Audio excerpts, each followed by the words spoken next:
우리가 이 땅을 살아가면서 성령 충만할 때 사단의 세력, 어둠의 세력을 이길 수 있다라고 했어요. 성령 충만하면 뭐든지 가합니다. 왜 우리 안에 어려움이 있고 시험이 들고 그리고 아픔을 겪게 돼요? 성령 충만하지 않기 때문에. 답은 딱 하나입니다. 성령 충만하면 어떤 것이든지 넘어설 수 있는 힘이 그 안에 있어요. 내 힘이 아니니까요. 근데 그 성령 충만하려면 몇 가지 맛을 알아야 된다고 그랬어요? 많이 있지만 아주 많이 있지만 적어도 5손가락은 기억하라고 그랬어요. 첫 번째 무슨 맛? 말씀의 맛, 말씀의 깊이를 알아라. 또 기도의 맛, 기도를 통해서 하나님의 능력을 다운로드 받는 거죠. 기도의 맛을 알아라. 세 번째 찬양, 찬양을 통해서 하늘의 기쁨을 경험하라. 이 세 가지가 같이 될 때 뭐가 된다? 예배자의 삶을 살게 된다. 예배자. 예배는요, 하나님이요, 그 시간 가운데, 지금 여러분이 예배드리는 이 시간 가운데 여러분 각 사람에게 주신 은혜가 있습니다. 이 은혜를 베풀어 주시는 자리예요. 여러분 여기 정 목사 보려고 온 거 아니죠? 그렇다고 그렇게 큰 소리로 얘기하면 어떻게? 그래도 그래도 그러지 마. 그래도 좀 보고 싶었어요. 이런 것도 좀 해주고 그래. 자 예배 가운데 너무 솔직해가지고 자 그러면 예배자의 삶이 되면 그 다음에 사랑이 밖으로 표현되게 돼 있다고 그랬어요. 그게 뭐예요? 헌신이에요. 사랑이 밖으로 표현되게 돼 있어요.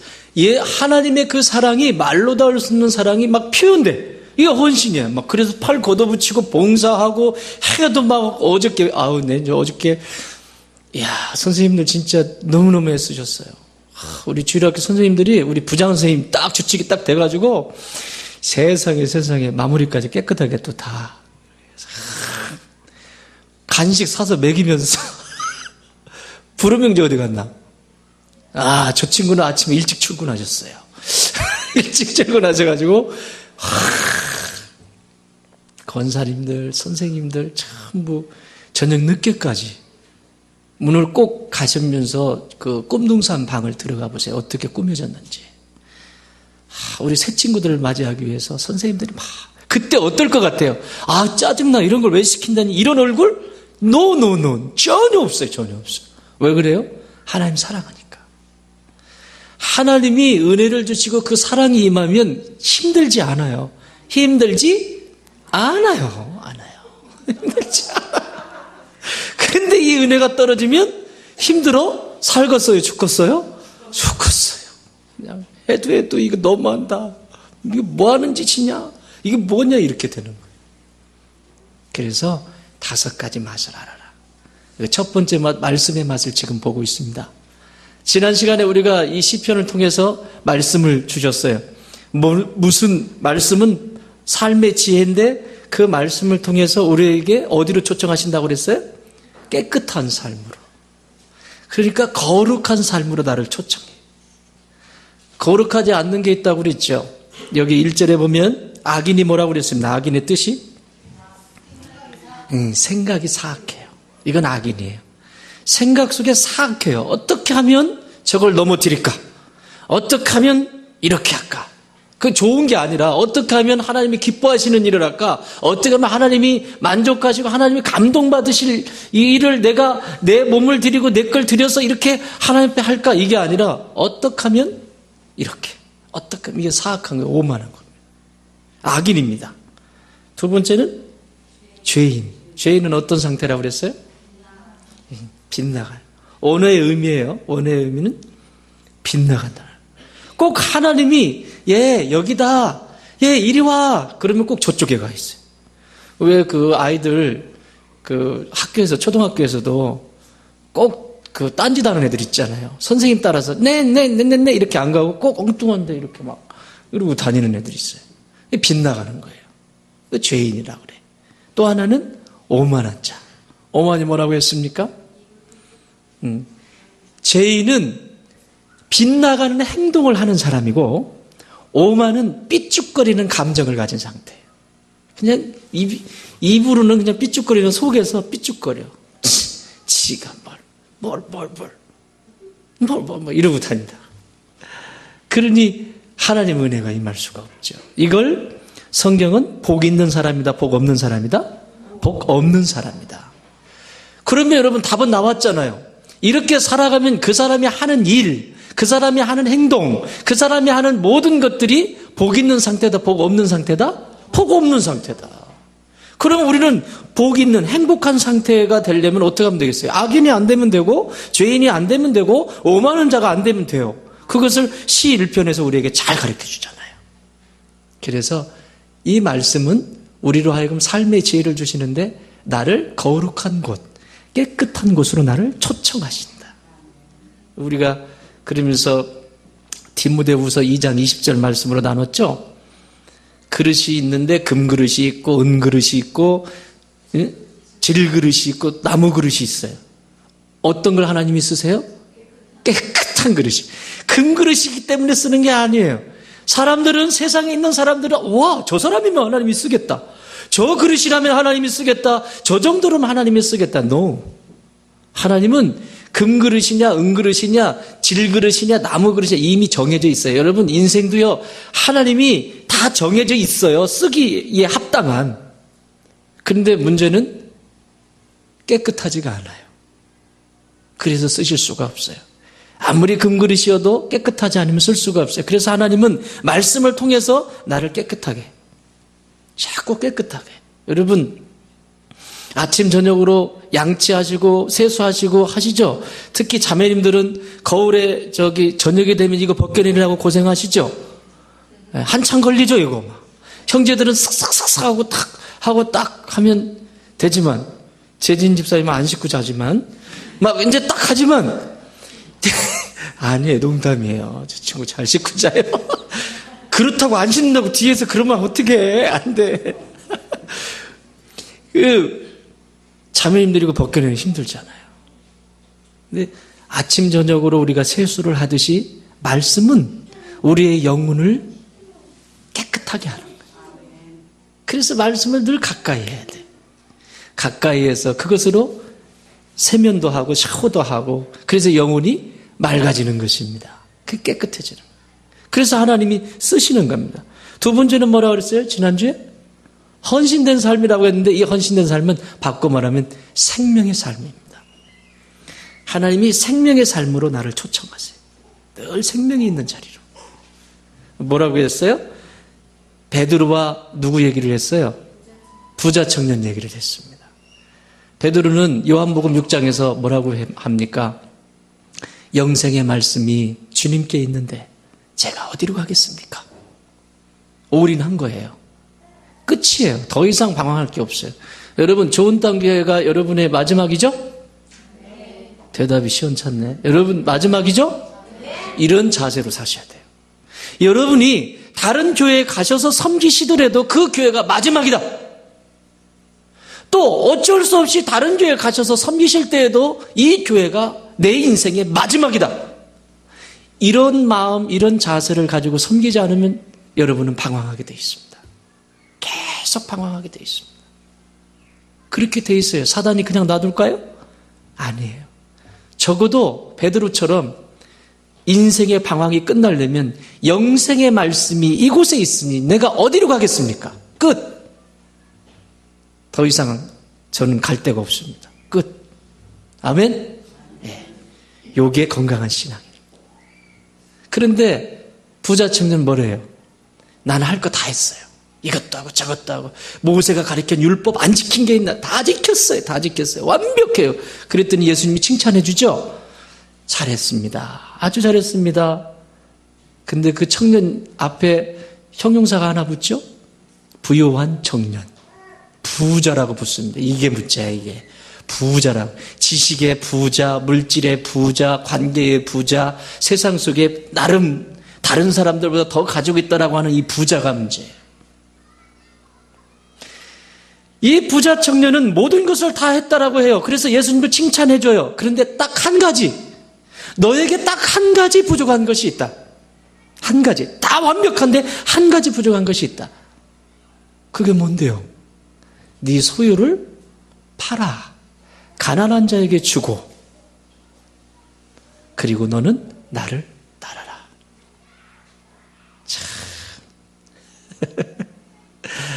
여러분, 만약에 여러분 얼마를 가지고 있는지 모르지만 여러분 소유를 다 팔아서 주님의 나라를 위해서 다 쓰고 그리고 주님 따르라고 하면 따르시겠어요? 속으로만 대답해. 이건 부자 청년에게만 해당이 된 게 아니에요. 다 포기해요. 모든 거 당신이 나를 이끄는 대로 내가 쓰임받기로 포기해요. 저에게도 주님이 저를 부르실 때 주의 종으로 저는 주의 종이 되겠다라고 생각을 한 번도 해본 적이 없어요. 어머니도 저한테 그렇게 기도한 적 없어요. 나는 이후에 훌륭한 장로님이 돼서 목사님을 잘 돕고 그리고 돈 많이 벌어서 목사님 사역 마음껏 할 수 있도록 그렇게 해야지 나는 장로 되는 게 꿈이었어요. 신앙인의 그래서 사회복지시설을 해야지. 그래서 가난하고 힘든 사람들, 소외계층들 돕는 이런 사업가로서 그렇게. 그래서 제가 사업을 시작했잖아요. 하나님이 저를 부르실 때는 제 얘기해서 죄송해요. 진짜 그냥 아무것도 없어. 어제까지만 해도 그렇지가 않았는데 그냥 하루아침. 이게 포기라는 거예요. 이런 것이. 그러면 그 다음에는 어떻게 따라다녀야 돼요? 주님이 말씀하시는 데 따라가는 거예요. 남양에 내려온 것은 어떨까요? 남양도 마찬가지예요. 여기 와본 적이 없어요. 지나가 본 적도 없어. 부자 청년에게 이 질문은요, 단순한 질문이 아니에요. 그 소유를 팔아서 너를 쉽게 말하면 너를 포기하고 네가 나를 따를 수 있니? 이 얘기를 묻는 거예요. 그랬더니 부자잖아요. 근데 이 누가복음에 나오거든요. 누가복음 10장에 나오는데 마태, 마가, 누가, 요한 이 복음서 4개의 복음서 중에서 가장 세밀하게 아주 관찰을 잘 깊게 한 복음서가 누가복음이에요. 왜 그럴까요? 누가는 의사예요. 마태는 돈 세시던 분이에요. 마가는 부잣집 아들이에요. 요한은 사도 요한이에요. 그냥 예수님의 제자예요. 근데 누가는 의사이면서 굉장히 섬세한 사람입니다. 그래서 누가복음과 사도행전을 누가가 썼어요. 누가 썼다고? 누가복음과 사도행전을 누가가 썼어요. 그래서 이 장면을 누가는 아주 상세하게 기록을 합니다. 그 표정 하나까지 놓치지 않습니다. 너무 관찰력이 뛰어나잖아요. 그러니 여러분 이 누가가 이 정도로 관찰력이 뛰어나다는 건 반대편에서는 어떨까요? 막 화끈하고 막 뭔가를 이렇게 막 좌지우지하면서 이러고 다닌 사람일까요? 굉장히 좀 소심했을 거예요. 근데 이건 잘 보잖아요. 다 달라 그릇이. 그래서 그것을 정확하게 표현을 하는데 뭐라고 하냐면 청년이 이 표정 하나를 딱 담아가지고 이렇게 기록하고 있습니다. 그 사람이 부자다, 그냥 청년이다? 부자 청년. 그에게 재물이 심히 많으로. 심히 많음. 아니다. 심히 많으면 아니라 부자이므로 재물이 많음으로 심히 근심하여 갔더라. 표정 하나를 놓치지 않고 있다. 오늘날 어쩌면 저와 여러분의 모습일 수 있어요. 가자. 함께 가자. 일어나 함께 가자. 주님이 말씀하셔. 겟세마네 동산에서 이번 주부터 고난주가 아닌데 일어나 함께 가자. 함께 갈 사람이 없어. 2000년 전이나 지금이나 뭐 별반 차이 없습니다. 그러나 그 몫이 있습니다. 사랑하는 여러분, 생명의 길로 주님은 초청하십니다. 말씀은 언제나 나를 생명의 길로, 헌신된 길로 하나님은 언제나 나를 초청하세요. 오늘은 다음 장소로 한번 넘어가 봅시다.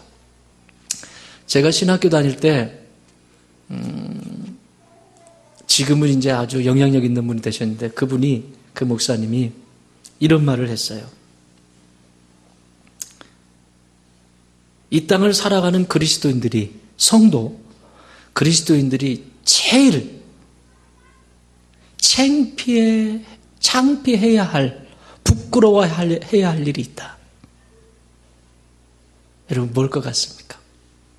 성도예요. 그냥 밖에 있는 분들은 그냥 놔둬요. 성도입니다. 성도가 가장 부끄러워해야 할 일이 뭘까? 그분 이름은 저 잊혀지지가 않아요. 성도가 가장 부끄러워해야 할 일이 있다면 그것은 하나님의 말씀을 모르는 일이다. 하나님의 말씀이 어떤 마음을 가지고 계신지, 창세기부터 요한계시록까지 어떤 마음을 가지고 계신지 구구절절히 흐르는 그 역사를, 그리고 그 속에서 내게 무슨 말씀을 하시는지, 나를 어떻게 이끌고 계시는지, 그것만큼 부끄러운 일은 없다. 그거를 알지 못한다면 그것이 최고의 부끄러움이어야 한다.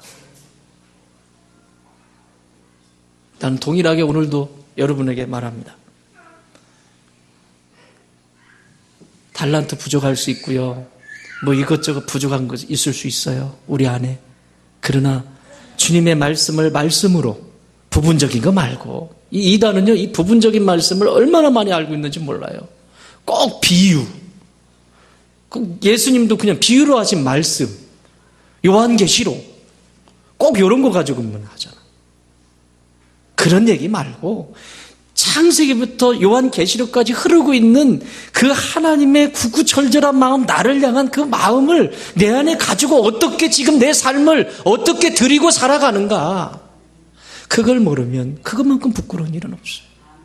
이게 우리의 최고의 부끄러움이어야 합니다. 자, 오늘 어디로 우리를 초청하시냐면 따라합시다. 구원의 노래 초청하고 계시다.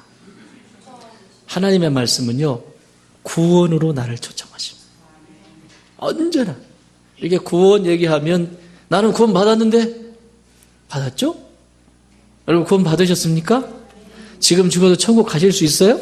자신 있습니까? 왜 또 이단이 와가지고 또 이렇게 얘기하면 넘어갈 거? 언제 구원 받았어요? 며칠 날? 몇 시에? 이제 이러면 흔들려.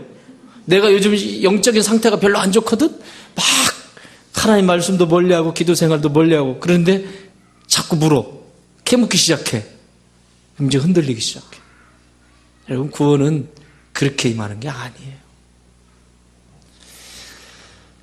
크게 구원에 대해서 세 가지의 영역을 살펴볼 수 있습니다. 말씀을 통해서 우리에게 구원을 가르쳐주세요. 3절 한번 읽어보시죠. 3절 시작.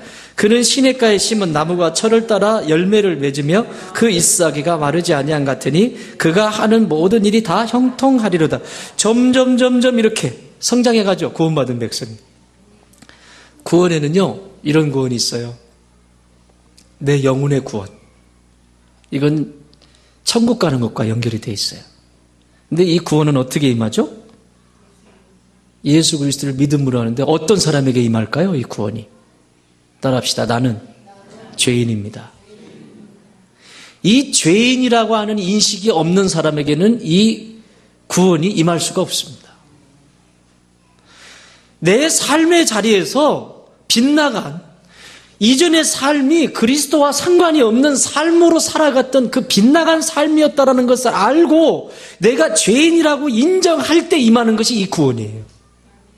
그래서 절대적으로 나는 해결할 수 없고 이 죄의 문제, 죽음의 문제 해결할 수 없기 때문에 예수 그리스도 당신이 내게는 반드시 계셔야 합니다. 이때 구원이 임하는 거예요. 그래서 요한복음 1장 12절 말씀하죠. 영접하는 자, 곧 그 이름을 믿는 자들에게는 하나님의 자녀가 되는 권세를 주셨으니. 영접 뭐라고요? 착상이라 그랬어요. 착상. 난자와 정자가 만나서 착상되어질 때의 착상이에요. 착상. 그러면 아이가 자라죠. 그 안에서 생명이 자라죠. 구원이 그거예요. 첫 번째 구원이에요. 그런데 착상이 됐어요. 착상이 됐는데 엄마가 아이 가진 줄 알고 막 뛰어다니면 어떻게 돼? 아무데나 막 몸을 함부로 막 유산되죠? 영적인 어린아이도 똑같습니다. 착상이 됐을 때는 보호가 필요해요. 주변에 있는 믿음의 형제 자매들이 함께 지지해주고 보호해줘야 돼요. 그래야 성장하게 됩니다. 근데 이게 없으면 사단이 그냥 흔들어 버리면 그냥 다, 이건 영혼의 구원과 연결이 되어 있는, 신학적으로 말하면 칭의적 구원이라고 말합니다.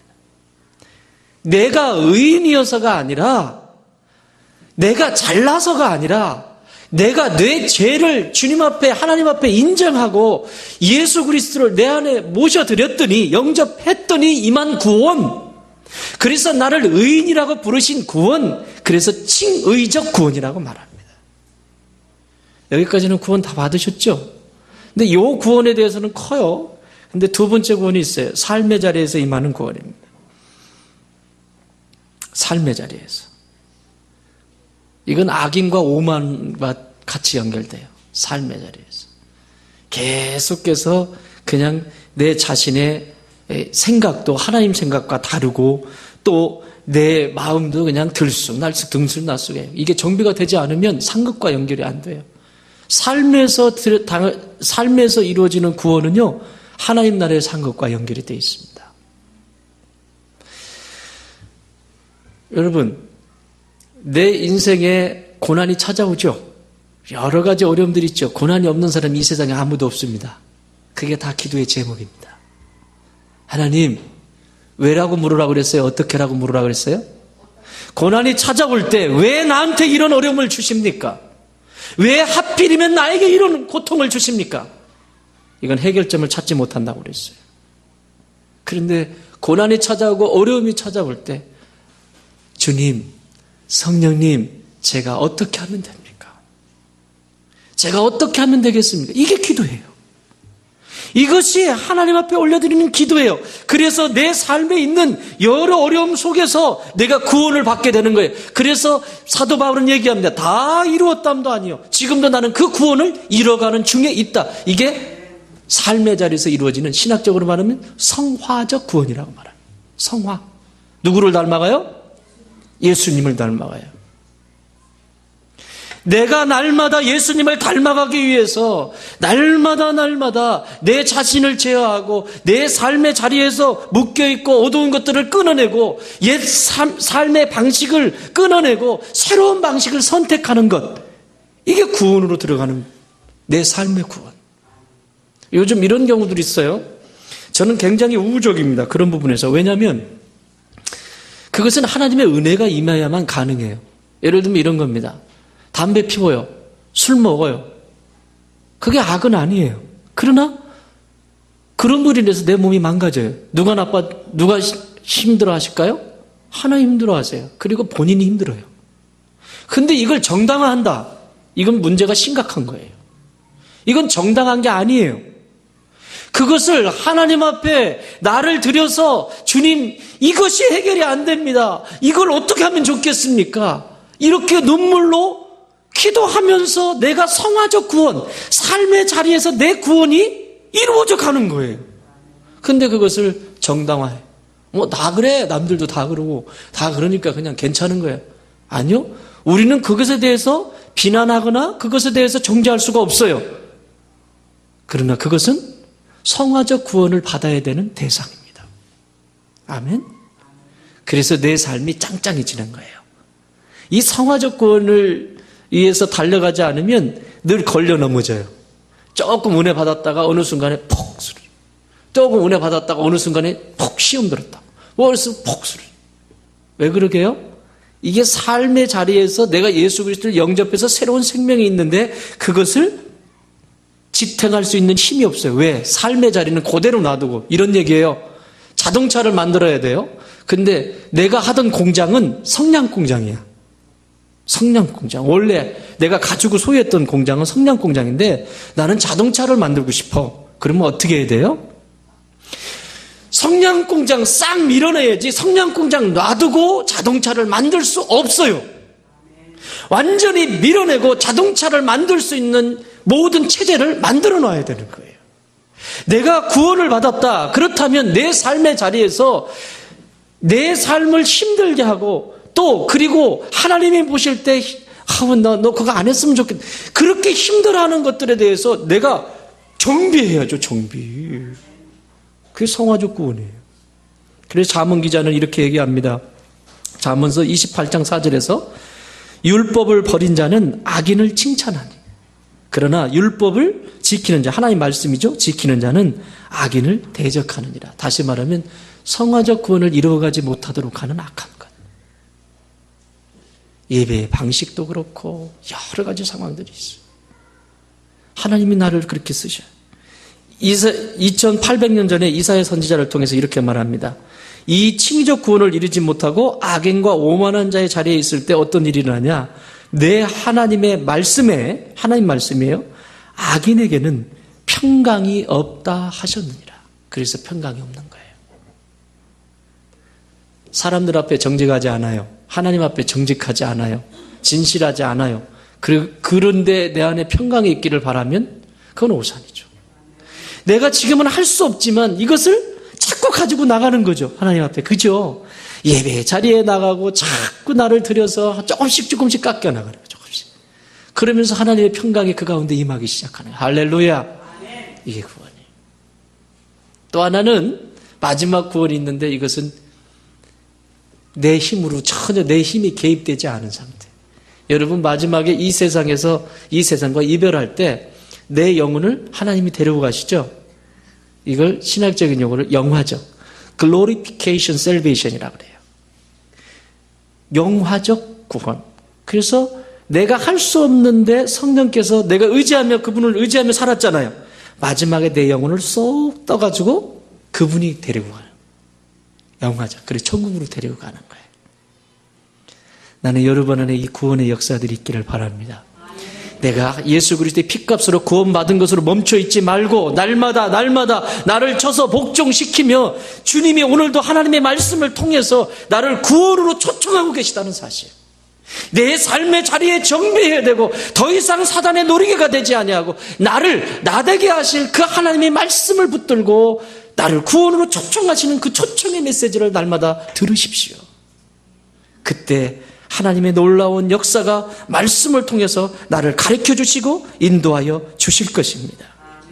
두 번째는 사귐으로의 초청입니다. 사귐, 친밀함.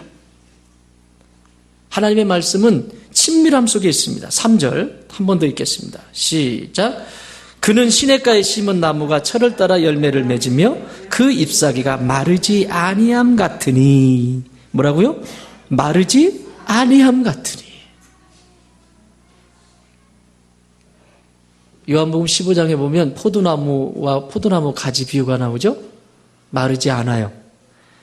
예수님과 친밀함, 성령님과 친밀한 가운데 있으면 내 인생이 마르지 않아요.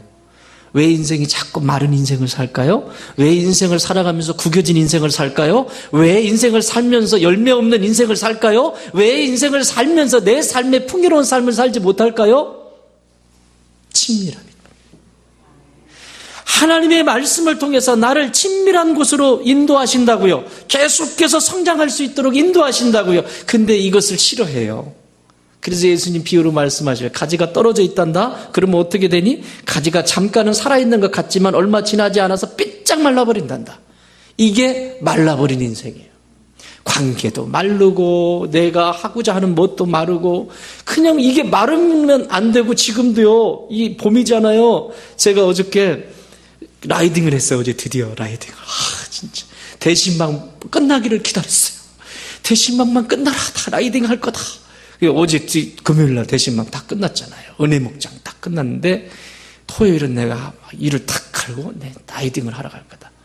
궁평항까지. 근데 너무 힘들었어. 괜히 갔구나. 형제님들 라이딩 하실 분들 붙으세요. 토요일이면 함께 갑시다.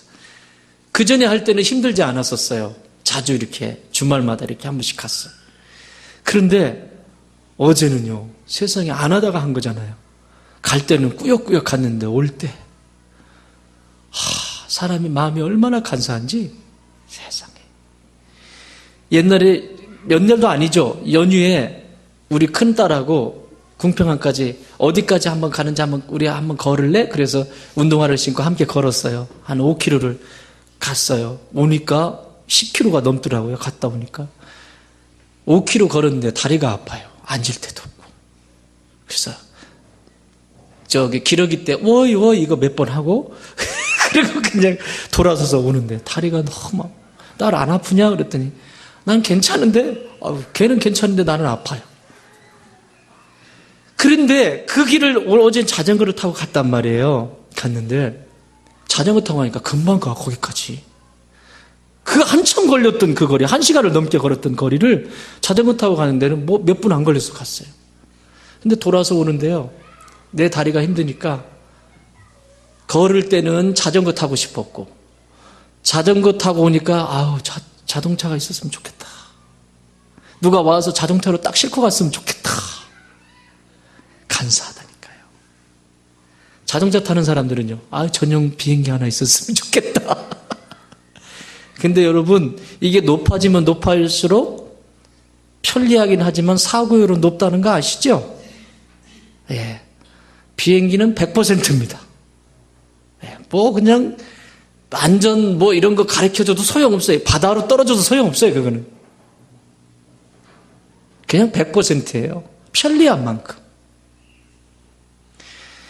자, 하나님이 우리를 깊은 사귐으로 있게 하시는데 이런 주변에 있는 것들 있죠. 잡다한 것들을 어떤 때는 다 끊어버리게 해요. 그리고 침묵하게 하고 나를 지성수로 초청하실 때가 있어요.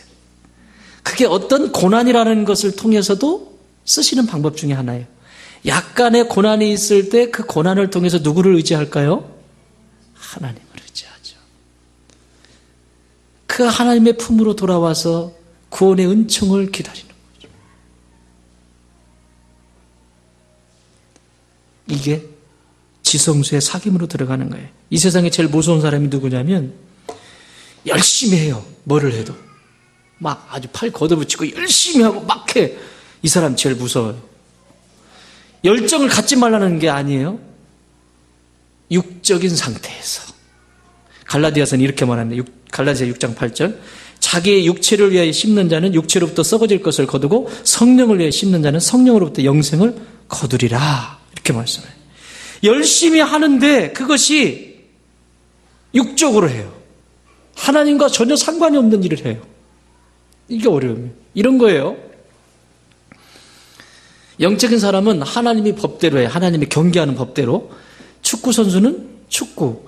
그리고 달리기 선수는 라인 밖으로 이렇게 돌아야 되는데 지가 힘들다고 안쪽으로 돌아버리면 이거는 아무리 빨리 돌아왔어도 실격. 근데 더 중요한 건 우리 지치지 않는 사람 누구죠? 축구 선수? 아시는군요. 차두리. 전후반을 막 45분씩 열심히 떴어. 막 지치지 않는다. 지치지 않는다. 간해줬다. 간 뭐 이런 것도 막 하고. 지치지 않아요. 전 후반을 다 뛰었습니다. 그런데 후반 5분 남겨놓고 자살골을 넣었어. 내가 1부 때 이 얘기를 하니까 목사님 너무 잔인해요. 그러시더라고요. 열심히 뛰었어요. 누구보다도 열심히 뛰었어요. 남들 다 퍽퍽 쓰러질 때 열심히 달렸습니다. 열심히 달렸는데 그 골이 자살골이라면 왜 그럴까요? 열심히지만 감독이 하는 말을 듣질 않아요. 감독이 야 너는 포지션 여기 지키고 여기 지키고 여기 해. 그런데 자기는 거기 그 자리가 아닌데 막 들어가가지고 자기가 막 휘짓고 다니는 거예요. 자살골. 이게 성경에도 있습니다. 누가복음 10장에 보면 마리아와 마르다 이야기가 나옵니다. 10장 38절에 보면 여러분 그 말씀 묵상했는지 모르겠어요. 38절에 보면 예수님을 집에 초청한 사람이 누구냐? 마르다입니다. 그 마을에 마르다라고 하는 사람이 있는데 마르다가 예수님을 집으로 초청하였다라고 성경은 분명히 기록하고 있습니다. 누가 초청했다고요? 이건 중요해요. 누가? 마르다.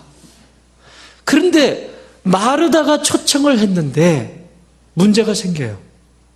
예수님이 들어오셨어요. 초청받고 오셨는데 마르다는 어디 갔는지 없어요. 근데 예수님 발치 바로 밑에 누가 있어요? 마리아. 마리아가 초청했어요? 마르다가 초청했어요? 초청은 지가 해놓고, 죄송해요. 나이도 훨씬 많으실 텐데. 초청은 지가 해놓고, 초청해놓은 사람이 어디 가 있어? 그러고는 자기가 팔 걷어붙이고 열심히 해요. 거기 열심히 하는 장면이 나오지요. 여러분이 보셔도 열심히라는 게 그냥 보이죠. 열심히 팔을 걷어붙이고 막 합니다. 그러다가 하다 안 되니까 나는 이렇게 열심히 하는데 그 발치에 앉아서 예수님의 말씀을 또박또박 받아먹고 막 하는 그 모습을 보니까 이 화가 나요. 그러니까 예수님한테 주님, 죄 좀 와서 이거 걸레질 좀 하라고 하세요. 거기는 걸레질이라고는 안 나왔어. 그러나 그런 거 나 좀 도와서 하라고 막 핀잔을 합니다. 누가 그거 하래요? 예수님이 언제 주무시겠대요? 예수님이 언제 식사하시겠대요? 누가 그거 하라고 그랬어요? 지가 초청했으면 자기는 여기 있어야 될 자리가 여기라고. 그래야 자살골을 안 넣을 거 아니에요. 그런데 그 난리를 핍니다. 예수님의 말이 들리지 않습니다. 전혀 들리지 않습니다. 자, 가령 이렇다고 해보세요. 저 뒤에 종민 집사님 뒤에 마르다가 있어. 보이지? 종민 집사님 그 뒤에 마르다 서 있는 거 보이지? 근데 여기서 예수님이 마리아 여기 있어요. 그래서 마리아 목말르다. 뭐라고 그랬어요? 뭐라고 그랬어 내가 지금? 뭐라고? 그게 못 들었다니까. 내가 이렇게 크게 했는데도 못 들었어. 근데 여기서 내가 들려 안 들려?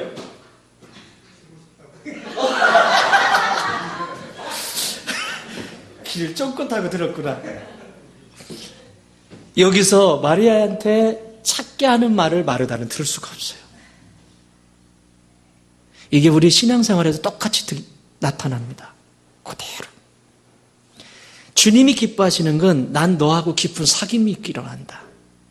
너와 함께 친밀한 관계 속에서 내 마음을, 내가 지금 어떤 마음을 가지고 있는지, 바꿔 말할까요? 내가 교회에 어떤 마음을 가지고 있는지, 저 집사에게 어떤 마음을 가지고 있는지, 이 권사에게 어떤 마음을 가지고 있는지, 이 장로에게 어떤 마음을 가지고 있는지 저에게 그렇게 말씀하시지 않겠어요? 하나님의 교회가 어떻게 세워져야 되는지 그분의 마음이, 그분이 말씀하시는 그 세밀한 음성을 멀리 떨어져서는 들을 수 없어요. 그러니까 엉뚱한 짓 하는 거죠. 멀리 떨어져 있으니까 안 들리니까. 그러고는 핀잔하고 자기 아프다고 하고. 예수님이 뭐라고 말씀하세요? 정리해 주시잖아요. 쉽게 말하면 이런 거예요. 다음부터는 그러지 마라 이 얘기예요. 누가복음 10장 42절.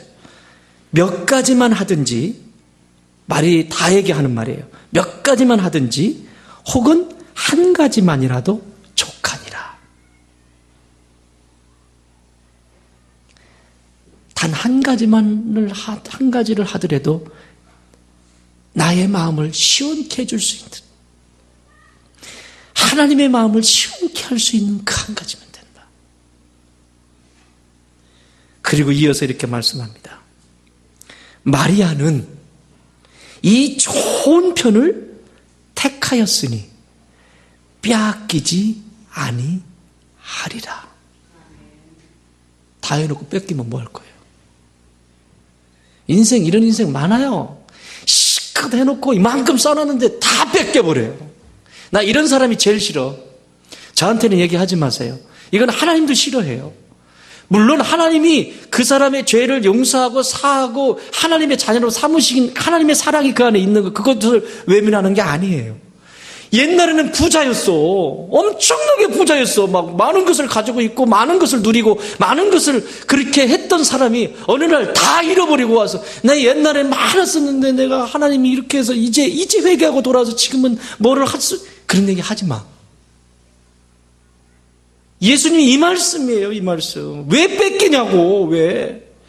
내가 누릴 수 있고 주님의 세미한 음성을 듣고 지금 주님이 어떤 마음을 가지고 계신지, 어떤 것을 할 때 하나님이 기뻐하시는 일인지 그것을 들을 수 있는 기. 마리아야, 네가 옳은 것을, 좋은 것을 선택했다. 이것은 빼앗기지 아니하리라. 나는 우리 좋은 땅의 모든 가족들이 이런 축복의 사람들이 되길 바라요. 그러면 끝난 거 아니에요? 하나님하고 사이좋게 지내. 친밀하게. 그죠? 이번 주는 더 사이좋게 지내셔야 돼요. 하나님이 사귐의 자리로 초청하셨죠? 내일 새벽에 보자. 사귐의 자리로 초청하셨어요. 적어도 이 한 주간은 우리가 하나님 앞에 집중하자 이거죠. 다른 날이야 그렇다고 쳐. 그런데 주님이 나 위에 십자가 지시기 위해 준비하시는 이 고난의 길을 걸어가는데 잠이 참 오나 보자. 그리고 이번 주에는 좀 절제를 좀 많이 하세요. 더. 그러게 다 훈련이에요. 훈련. 하고 싶은 것도 좀 절제하시고 절제를 좀 하시고 그런 훈련을 통해서 내가 성장하는 거야. 집중하시라고 집중. 아멘. 깊은 사귐을 통해서 하나님이 놀라운 역사를 이루어 주실 것입니다. 이렇처럼 말씀은 우리를 하나님과 깊은 사귐의 자리로 초청했어요. 하나는 마지막 하나는 따라합시다. 승리의 자리로 초청하신다. 여러분 이렇게 사귐이 있는데 승리하지 않을 수가 없지요. 구원으로 초청받았어요. 그리고 이 깊은 사귐이 있어요. 이 사람이 왜 인생에서 왜 실패할까요? 승리할 수밖에 없겠죠.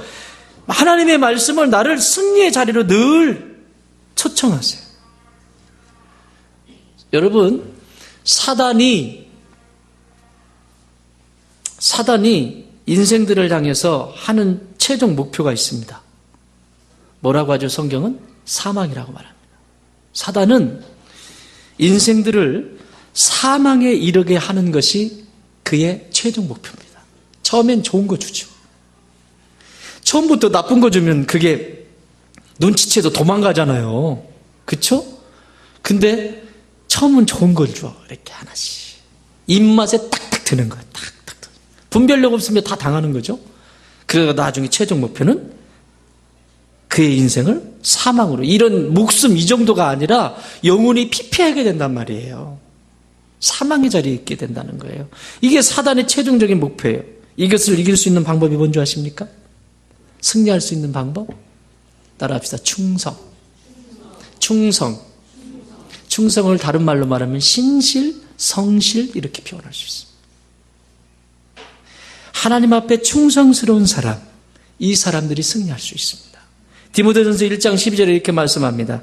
나를 능하게 하신 그리스도 예수, 우리 주께 내가 감사함은 나를 충성되이 여겨 내게 직분을 맡기심이니. 나를 뭐하게 여겨? 충성되이 여겨주셨기 때문에 직분을 맡겨주신 거예요.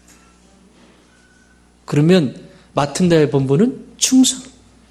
오늘 여기 6절에도 이렇게 말씀합니다. 무릇 의인들의 길은 여호와께서 인정하시나 악인들의 길은 망하리로다. 의인들의 길이 뭡니까? 신실한 길, 충성스러운 길, 성실한 길, 하나님이 기뻐하시는 그 길이란 말입니다. 어떤 삶의 자리에서도 그렇게 나가는 거예요. 계시록 2장 10절에서 이렇게 말씀합니다. 너는 장차 받을 고난을 두려워하지 말라. 볼지어다 마귀가 장차 너희 가운데서 몇 사람을 오게 던져 시험을 받게 하리니 너희가 10일 동안 환난을 받으리라. 네가 죽도록 충성하라. 그리하면 내가 생명의 면류관을 내게 주리라. 그거예요. 사단은요, 하나님의 말씀을 붙들고 충성하는 사람을 건드리질 못해요. 의심이 들어오고 충성스럽게 되지 못할 때 사단은 그거 가지고 놀아요. 자, 다윗을 보십시오. 다윗은요 충성스러운 사람이었습니다. 모세는요 충성스러운 사람. 어느 정도로 충성스러웠냐면 다윗이 사울을 섬길 수 있겠습니까? 사울은 다윗을 죽이려고 해요. 자신의 생명 위태로워요. 그럼에도 불구하고 끝까지 사울을 섬깁니다. 여러분, 신앙생활을 하다 보면 별일 다 있죠. 제 박집사만 안 나왔으면 좋겠다. 정집사만 안 나왔으면 좋겠다. 막 이런 생각 들 때 있죠. 여러분 굉장히 거룩하시군요. 나는 순간 그런 생각 들 때 있어. 바로 회개하지만. 쟤는 안 왔으면 좋겠다. 이런 생각? 예. 제가 20년 목회하면서 그런 생각 한 번도 안 했을까요? 들어요. 든다니까 바로 회개.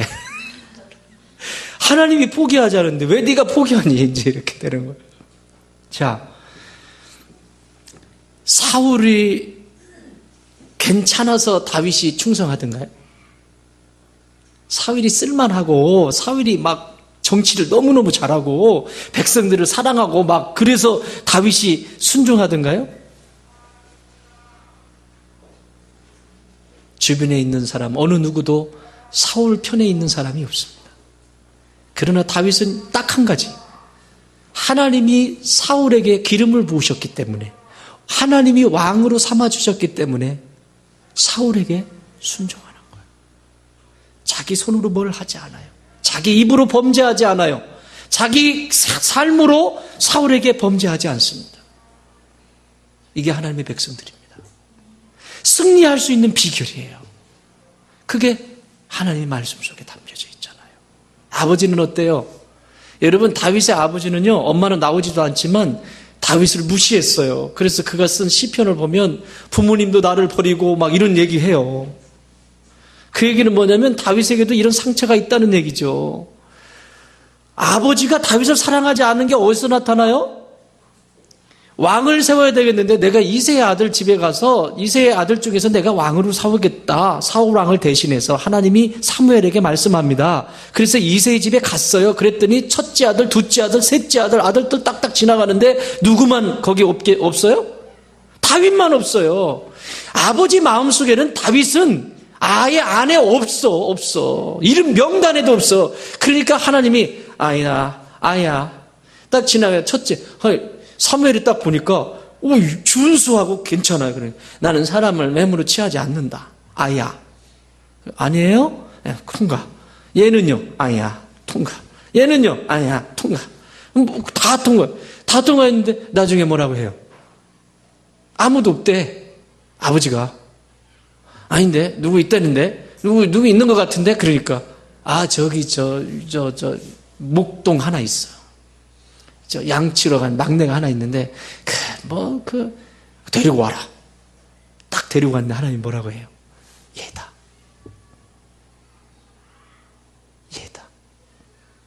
인간의 눈에는 그 보기 좋고 찬란한 그거였지만 하나님 편에서는 다윗이었어요. 그렇게 버렸던 다윗이 하나님의 선한 뜻을 충성스럽게 감당을 합니다. 본인이 죄를 지었어요. 잘못했어요. 실수로. 그랬을 때 나단 선지자가 가서 당신 왜 그러냐고 물을 때 다윗은 두 번 묻지 않습니다. 당신이 뭔데 나에게 따집니까? 다윗은 하나님의 종이라고 하는 나단, 하나님의 사자라고 하는 그거 하나 때문에, 하나님이 세우신 하나님의 종이라고 하는 것 때문에 무릎을 팍 꿇습니다. 이유가 없습니다. 나단의 인격이 모르겠어요. 그러나 나단의 그 말 한마디에 무릎을 꿇습니다. 갓 선지자가 말했을 때 무릎을 꿇습니다. 사울은 어떻게 했죠? 불순종의 대표성을 가지고 있는 사람. 두려움 때문에 자기가 제사 지내고 나중에는 자기가 죽이고자 하는 다윗을 숨겨놓았다고 해서 도액을 보내가지고 제사장들, 하나님의 종들을 다 죽여버려요. 이런 잔인한 일을 해요. 이게 우리 안에 있어요. 믿음의 길을 걸어가면서 이게 우리 안에 있다니까. 다윗의 길이냐? 사울의 길이냐? 십자가에 못 박히신 예수님의 길이냐? 바라바의 길이냐? 바라바를 선택할 것이냐? 예수를 선택할 것이냐? 다윗을 선택할 것이냐? 사울을 선택할 것이냐? 생명나무를 선택할 것이냐? 선악과를 선택할 것이냐? 끊임없이 우리는 선택하면서 살아갑니다. 사랑하는 여러분, 하나님은 다윗을 가슴에 두면서 다윗을 보기만 해도 마음이 시원하였다라고 말합니다. 여러분, 주의 말씀의 자리에서 초청하시는 승리의 자리로 나아가십시오. 그래서 주님이 여러분을 보실 때, 내 마음을 시원케 하는 내 딸, 내 아들, 이렇게 칭찬받는 주님의 자녀들 되기를 주 이름으로 축원합니다.